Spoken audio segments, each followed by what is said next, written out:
Hello and welcome to the Madecast, the official podcast of the Museum of Art and Digital Entertainment, a series of lectures on video game history as part of the Made's ongoing effort to preserve history through teaching and displaying playable exhibits of rare games and consoles. While life in the time of COVID has forced us to close our doors, the support of people like you has allowed us to continue to bring history to you through lectures and interviews like the one you'll hear in a few minutes. I'm Anthony. I'm Red. And I'm Miles. This week we got to talk with Britton Watkins, a professional conlanger working with the Star Citizen teams on languages for their alien species. We talked about what goes into making a language and some of his work on Star Citizen's races Xi'an and Banu. This was a really interesting interview. I wish we had a little bit more time to pick his brain a little bit more because it's such a fascinating concept of creating languages for different alien races. No, it was a lot of fun. He really knows his stuff. But before we let you get into that, I believe we have a bit of news. Elden Ring has gone gold. Estimates take about 30 hours to complete. Whether that's on foot or horseback, we are not sure yet. But they also said there are dozens of hours of side content, so I think you'll be plenty satisfied once you play. But don't take my word for it. Just wait till it comes out and make a judge for yourself. It's scheduled to release February 25th now. Yes, delayed 1 month, but that's not the end of the world. 1 month is not a year, so I think we're going to be okay with hopes for that in the future. So I can take the day off work. Mm-hmm. So clear your calendars. Yeah. Not be disappointed. Get ready now. Yes, get ready. Spend a day with it. In other news, multiple Star Wars games have been announced. We already knew that Jedi Fallen Order was getting a sequel. No surprises there. But also being overseen by Respawn Entertainment is a FPS headed by Peter Hirschman. Mm-hmm. And a strategy game has been announced that's being developed by BitReactor. BitReactor is made from former Firaxis devs, so we can expect something a bit like XCOM. Honestly, I feel like that would be that's going to be a really interesting Star Wars title that'll bring a lot more people into it. The level that they can go into kind of world creation and everything else is really, really cool. Mm-hmm. I was hoping for a new Empire at War because, boy, that game was great. I was also hoping for a Knights of the Old Republic remaster, but we'll see. Oh, that would be good too. I mean, we're getting KOTOR remakes, right? Yeah, I think we are, but you know, it's when is the issue with those at this point. But it'll be fine. They've been announced, so we just have to hold our breath. And then we also have Final Fantasy XIV back on sale. Now is the time to hop in, everybody. Get it once again. It is ripe for the introduction time. Allow you to get fully immersed into this burgeoning fantasy world that is the Final Fantasy. I think that's about all the time we have for news. So we're going to throw it over to our interview with Mr. Britton Watkins. We are here today with Britton Watkins, who is a professional conlanger and currently working with Star Citizen on various languages for that game. Britton, welcome to the show. Thank you. I'm glad to be here. So tell us a bit about what you do. What is it to be a conlanger? Well, to be a conlanger is maybe a little bit different than being a professional conlanger, but it basically means to invent languages from scratch, to work in language as an art medium. And some people do that for their own personal diversion and entertainment.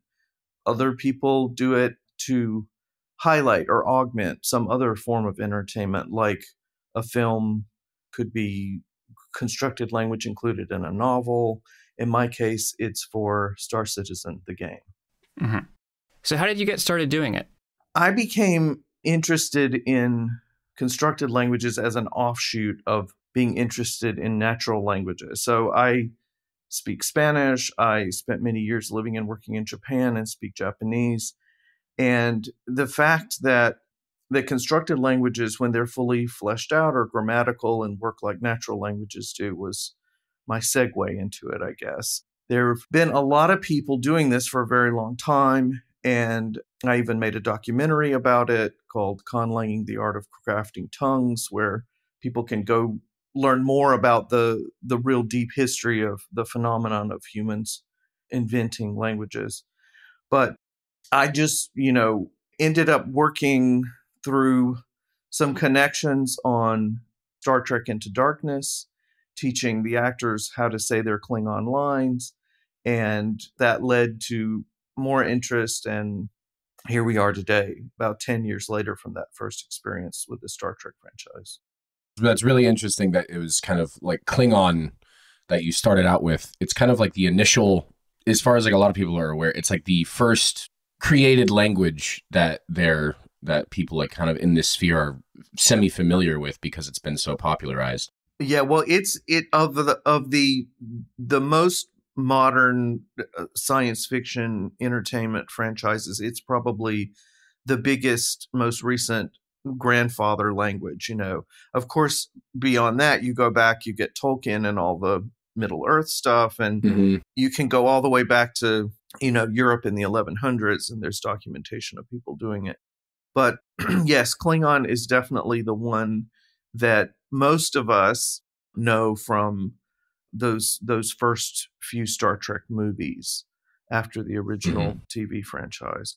So it is certainly a big one, and a big influence on me also is then the Na'vi language of Avatar, from roughly 10 years ago. Both of those had some influence on what I'm doing today for Star Citizen. Speaking of influences, how do you start? How do you build a language? Where do you decide that this is like the seed? Do you just pick a language and start experimenting with it? Or do you build the script? Or do you start making up words? Well, that's a great question. I mean, a really, really good question. And I would say it depends on what you're doing it for. So in my case, I'll talk about doing it for a game. It would be similar in film or similar for a novel. But if you're starting with, we have some aliens and we need them to seem and sound alien, but yet somehow be approachable from a linguistic point of view, you learn all you can about them, about the aliens first. So if they have a vocal tract, if they can make all the same sounds more or less that a human can make, then that can be a part of where you start with the way the language sounds. Sometimes in a science fiction production, they want the aliens to sound really, really weird and in a way that human beings could not possibly pronounce it with our mouth parts. But then they want a writing system that maybe somehow or other humans could learn to read or at least recognize visually. So you start with what the need of the production is. If sometimes they just want to have alien writing all over stuff, but for some reason they want it to actually be grammatical, that is an actual fully formed language that's reproducible. So I typically start with the way a language sounds based on what I know about the aliens I'm working on. And I would say the second highest priority in the case of Star Citizen is what does their writing look like? Because so far all the cultures I've worked on, they're all advanced spacefaring civilizations. So they all have writing, they have writing, they have mathematics, they have all the same things that we do in human culture. So for me, start with the way it sounds, then with maybe the writing, just because that's what the folks that I interact with the most, my clients at Star Citizen, those are the two primary things that they're concerned with. And then grammatically, we figure things out based on sometimes it's random. It's like, well, these aliens, the grammar for these works this way. So just to keep it interesting, let's, have the word order be very different in this other language. It can be quite arbitrary why you make the grammatical choices that you do. If you have a certain type of culture that is extremely hierarchical and there's a lot of obedience from the bottom to the top or something like that, you might have a similar thing that we have in human languages, which is a very complex set of pronouns. So you might end up having a pronoun for somebody who's way up here in the hierarchy be very different than somebody who's way down low in the hierarchy. And again, a lot of human languages do that also. That's just one example. I mean, that can play out in different uses of vocabulary. It can play out in verb forms, very fancy verb forms, very plain verb forms. It just depends on the nature of the aliens you're dealing with and what their culture might be like. Mm-hmm. Speaking of the culture, so you were mentioning that most of the alien civilizations in Star Citizen are like of a spacefaring race. Are there similarities because they are equally as technologically advanced, or is there like each their own based on like their history before they got to their spacefaring level? How do those relate? Well, good question again. That's kind of all over the map. I mean, I would say that, to this point, everybody, all the different aliens that I've dealt Mm-hmm. with, in any kind of detail, they have, they're humanoid enough that they can all speak in a way that we recognize vowels and consonants, so that's had something to do with some decisions that are made about base numbers, for example. So when you have a bunch of different cultures interacting with each other, they often have standards like the decimal system, for example. So we tend to count from 1 to 10, most human cultures now. That hasn't always been the case. The Sumerians did it differently. The Maya did it differently historically. But we see how much interaction the aliens have with each other. And then maybe that means that they've decided they're going to standardize on base 10 for cross-cultural exchange, whether that's monetary exchange or whatever kind of exchange. I think sometimes their biology has some stuff to do with what goes on. Most of them are, so far they communicate primarily via speech, but there's no reason that they couldn't have sign languages as well. Sometimes you can have speech and sign simultaneously.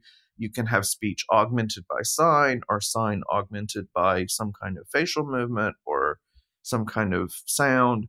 So there are all kinds of different ways to go. But so far, everything that's published at Star Citizen is mainly based on oral communication, based on talking and listening and hearing. Interesting. With all these sort of little details in constructing the language, why do you think it's important to put all this effort into something that, most players wouldn't really engage with? Also a great question. To me, I think of it a little bit like the nature of, for humans, might be exotic travel, right? So if you go to Greece and you can't read the Greek alphabet, you have a different experience than going to Greece and you went to the trouble to learn the Greek alphabet before you got there, because at least you can read road signs and other things if you learn the alphabet. The same with the Cyrillic alphabet, with, Slavic cultures. So I think by having real, legitimate grammatical alien language in the game, there will be certain things that even the players who don't learn to listen and hear and understand and reproduce with their own mouths the languages, there'll be certain standards, right? So you'll see cultural icons. There'll be certain words that you'll encounter, you'll hear spoken, like greetings or words for thank you. The same kind of thing that if you went to Greece and didn't speak Greek, you might pick up while you're there. The very basics. Where is the restroom, and thank you and please and where can I pay? You sometimes you end up having to learn these little phrases, even though you're basically an alien in an alien environment to you. So it's a similar parallel. I think there will be people. There already are people who have learned the languages grammatically and have learned to read and write and are having fun inventing their own fonts, their own typefaces for these alien cultures, doing some really fascinating, amazing stuff that I'm amazed by myself.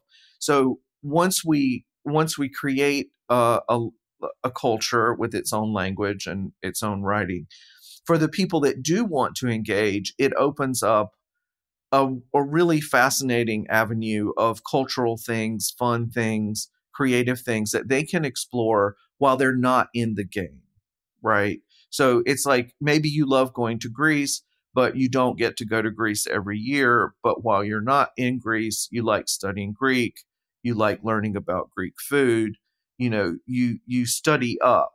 And then when you're back in Greece and engaging, you have a different experience than the people who don't learn to speak Greek or learn about spices used in Greek cooking, etc. So I think it gives a continuum of potential experiences for people.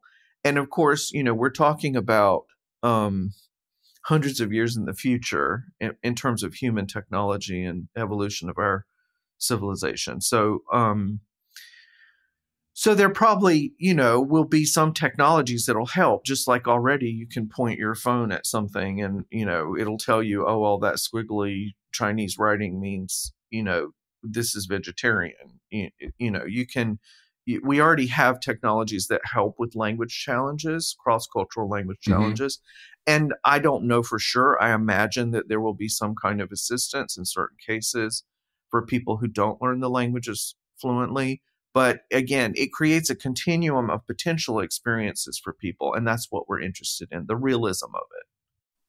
I'm kind of interested in, with regards to the realism, because it is set hundreds of years in the future. Have you seen that there's changes in English for the time in Star Citizen versus hundreds of years in the future? Are you like anticipating future changes in English as well? That's not my department right now. Okay. So Okay. there are some changes in that.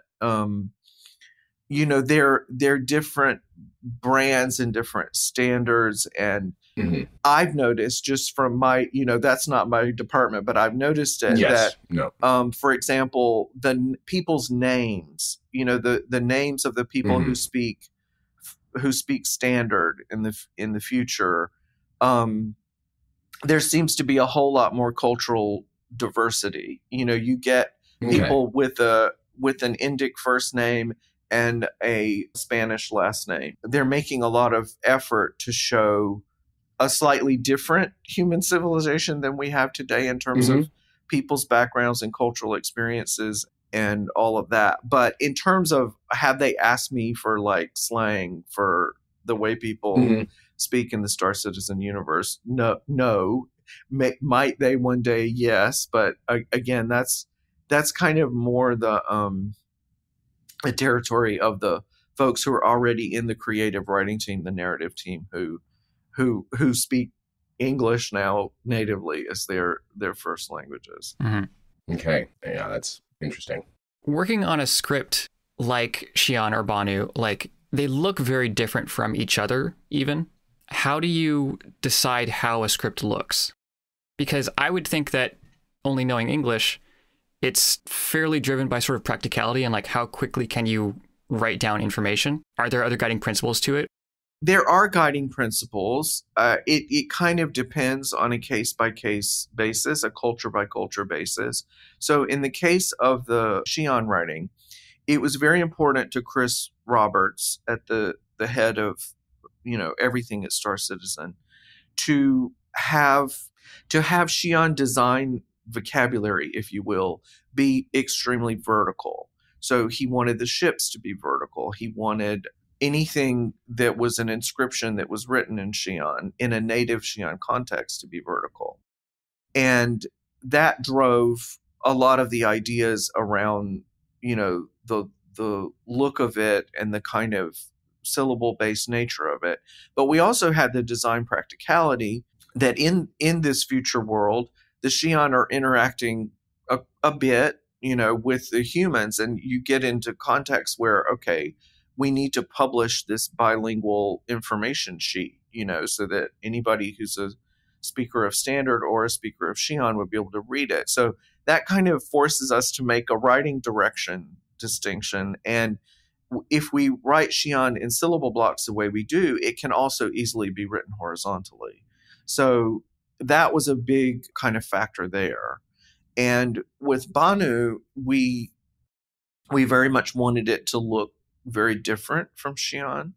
And it grew out of an idea for an older style of writing that's somewhat, I guess, philosophically inspired by the idea of that a lot of human writing originated with record keeping, right? They had people who had accounts, they had ledgers, they made transactions, they needed to start writing down the promises made in contracts. So a lot of writing came out of necessity, not out of the idea of, oh, we're going to have beautiful poetry. It came out of very practical things. So the Banu writing evolved out of the idea that they had these kind of iconic ways to track bundles of things when they were trading with each other. So that's, a good kind of imaginary paradigm for how it really could have happened. So the kind of roundish, more, I call them bundles, the way the sounds are bundled up in individual syllables in Banu, that comes out of that idea. Part of it is just you're doing art with language, right? So you can be creative with it. Mm-hmm. The stakes are not the highest in the world. This is a game. This is for people's entertainment. It's to expose people to different ideas about how language works. So there are probably some people learning Banu who've never thought about writing in a syllabary where every single independent thing is a full sound, which is the way it works in Banu. So people who are learning these fictional languages are also getting exposed to new ideas about writing and sounds and vocabulary and grammar that maybe they haven't experienced in a human language so far. So, we try to mix things up and keep it fun too for the people who are going to put in the work to learn how to read and write the non-human languages. I think that's a really great way to put it. It's making connections into our own world and making people think about language and art aside from the game as well. You can make that connection to bring it back into reality of how, like you mentioned with Greek and the Cyrillic alphabet earlier, you can make a connection and try and understand how different languages interact and how those different languages influence the culture around them. That whenever you have a constructed language, that it's always based on something else that's directly out of human experience.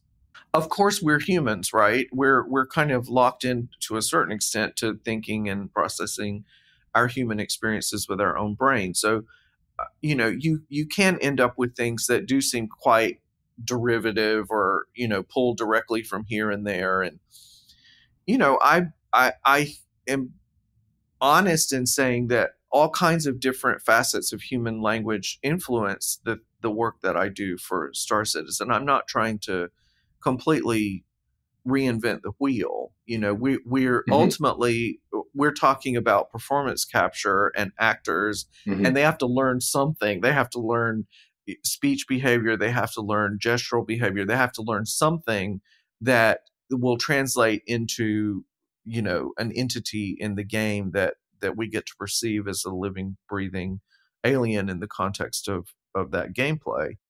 But things can be really, really out there. The language in District 9, for example, with the aliens in that context, not reproducible by human mouth parts, and that's not actually a grammatical language, but it could have been. It could have been a grammatical language created completely out of keys on a synthesizer, the sounds that they can make and human beings cannot make them. They didn't need to do that for that language, for the world building. They weren't in that film, they were not building an entire universe with a broad collection of different species. They were just showing, okay, these are really different aliens, and this is what it might mean to be in close contact with them. So, we who knows what aliens will eventually show up in the Star Citizen universe. I mean, some of them might not be people who get in performance capture suits and play the parts. There could be extremely out there aliens who communicate in very, very unusual ways, but that's not a bridge that I've come to yet, that I've needed to think about crossing. So for now, we have the aliens that we have, and those are the only ones I know about. I think that it's all the time that we have for today. Britton, thank you very much for joining us. Hopefully we can have you back in the future. If there's anything else you want to talk about and bring forth in your projects, we'd love to have you back on. Thanks, guys. I've really enjoyed it, and good luck with everything. Thank you very much. Thanks for your time. One more thank you to Britton for joining us today. That was a fantastic interview. Again, I wish we had a little bit more time, but thank you for your time and everything that you let us know about the ongoing world of Star Citizen, which I do have to say, I was a big fan when I initially heard it announced back in when I was made aware of it in 2013, 2014. In preparation for this interview, I was watching a lot of gameplay and just looking at everything. It's looking massive and beautiful. I mean, for a continuing alpha state, the improvements that they've been made is really, really fantastic. It's really interesting. I had a great time with Freelancer, which was another Chris Roberts game that I think came out in the early 2000s. Star Citizen is kind of a spiritual successor to Freelancer. And yeah, I'm hoping that Star Citizen sort of scratches that same itch, because Freelancer was quite the game. It was great. Yeah, I've always been fascinated by full universe exploration. We heard a little bit from Britton about his work with the Klingon language, and I'm not as much of a Star Trek fan as to go to a Star Trek convention, but I do like me some Star Trek. Mm-hmm. It's just that whole idea of exploring and learning about new peoples, new worlds, and just space exploration makes everything extra giddy. So as we wrap up this episode, what have y'all been playing? Anything new? Anything interesting? I managed to play Oculus over the weekend. Ooh, the new one, the Oculus 2, or yeah, or the white one. I forget. The Quest. The Quest. Yeah. Oh, okay. Yeah, it was pretty cool, and it had a blast. Pretty interesting. It sort of detects where the floor is, and you have to sort of set your whole play parameters. My whole thing with VR is okay, what if you bump into a wall or a yes. TV or someone else? And so as you're playing a game, whichever game you're on, it'll sort of notify you when you're about to reach a wall, which I thought was pretty handy. That is nice, especially for a wireless VR setup. Yeah, especially for games such as I was playing Super Red Hot VR. Yes, which is very requires a lot of movement. Yeah, it's full on Matrix moves, just trying to dodge everybody, and like the Wanted movie, just bending bullets. Mm-hmm. Yeah, that was pretty fun. I managed to play a little Beat Saber, which is pretty cool. It's like Guitar Hero almost-esque. Yes. I played Resident Evil 4 VR, which is pretty interesting. Ooh. Oh, yeah? I heard that was from people that have played it, they say it's almost like a definitive, it reinvigorates one of the best Resident Evil games and turns it into a new experience. Yeah. Did you play the original? Yeah, I played the original, and comparing it to the VR version, it felt very much like a sort of like an arcade shooter, almost like a shooting gallery, which I think was an interesting take on the franchise, because seeing that the original is in third person, So putting it in that first person just kind of, I think, changed the whole sort of vibe. I didn't get to play through the entire game. I only played through like the first 30 minutes, but I'm just curious as to how they handled the other sections of the game. And like any of the larger bosses or anything. Yeah, and helping the president's daughter, I forget her name, but just managing what her. A wild story. Yeah, like just for the game, it's like, yes, you're like saving the president of the United States' daughter. I did come across some motion sickness. So there's two modes of play for it. There's the first mode in which you can just sort of walk around and your movements will track with the in-game character's movement.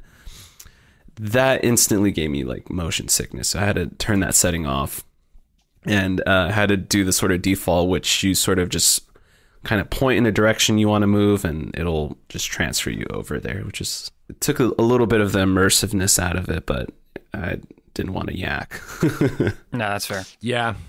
I really haven't been playing much else also out there. I've been on a Monster Hunter Rise train. It's really fun. It's really good. I highly recommend it if you like Monster Hunter games. I think this is also like a good entry point if you haven't played a Monster Hunter game. Give it a shot. It's really good. It's $20 cheaper at GameStop right now. So, but I think that may be all the time we have for this episode. We want to thank you for listening to the Museum of Art and Digital Entertainment's official podcast. If you have any thoughts, questions, corrections, or general museum ideas, please shoot us an email at info@themaid.org. We'd like to send a big thank you to everyone who donated recently and to our Patreon supporters who keep the Maid afloat. Patreon donors get to listen to this podcast 1 week before it's released on major streaming services, and we'll continue that with future episodes every week. This week's episode was brought to you in part by Patreon donors Scott and Joseph Scrow. Thank you so much for your support. Until next time, I'm Miles. I'm Anthony. I'm Red. Thanks. We'll see you next week.